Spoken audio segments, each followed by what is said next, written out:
வணக்கம் மாணவர்களே. இந்த வீடியோல 9ஆம் வகுப்பு கணிதம் அலகு 5 ஆயத்தொலை வடிவியல் இதுல எடுத்துக்காட்டு 5ல் 8 பார்க்க போறோம். என்ன கொடுத்திருக்காங்க பாருங்க. A என்ற புள்ளி கொடுத்திருக்காங்க மற்றும் x அச்சின் மீது அமைந்துள்ள புள்ளி B யின் அச்சு தொலைவு கொடுத்திருக்காங்க. நம்ம AB யோட தொலைவு கண்டுபிடிக்கணும்.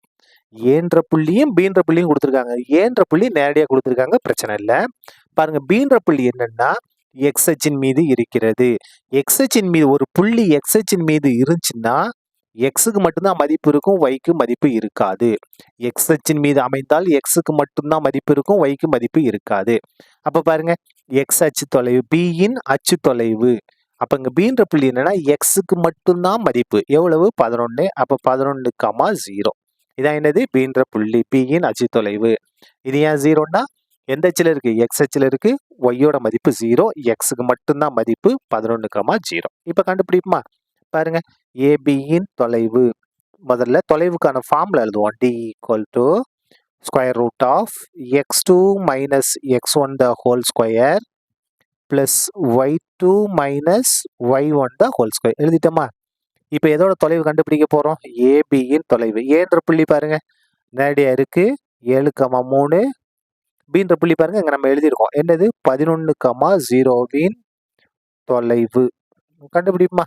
பாருங்க, AB = ஸ்கொயர் ரூட் ஆஃப், இந்த ஸ்கொயர் ரூட் அப்படியே போட்டாச்சு.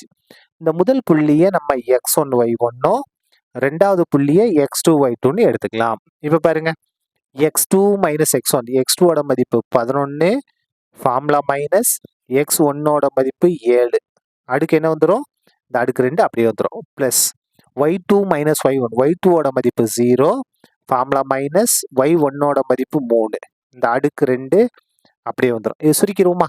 Equal to square root of 11ல 7 கழிச்சோம்னா 4 அடுக்கு 2 பிளஸ் மைனஸ் 3, 0 மைனஸ் 3 என்ன வரும்? -3 அடுக்கு 2 equal to square root of 4 ஸ்கொயர்னா 4 பெருக்கல் 4 16, -3 ஸ்கொயர்னா -3 2 தடவை எழுதி பெருக்கணும். -3 பெருக்கல் -3, மைனஸ் மைனஸ் பிளஸ் 3 9, அப்போ 9. சரியா? இப்ப பாருங்க, ஈக்குவல் டு 2ஐயும் கூட்டினா என்ன வருது? 16ஐயும் 9ஐயும் கூட்டினோம்னா 25. 25க்கு வர்க்கமூலம் எடுத்தோம்னா 5. இதான் என்னது?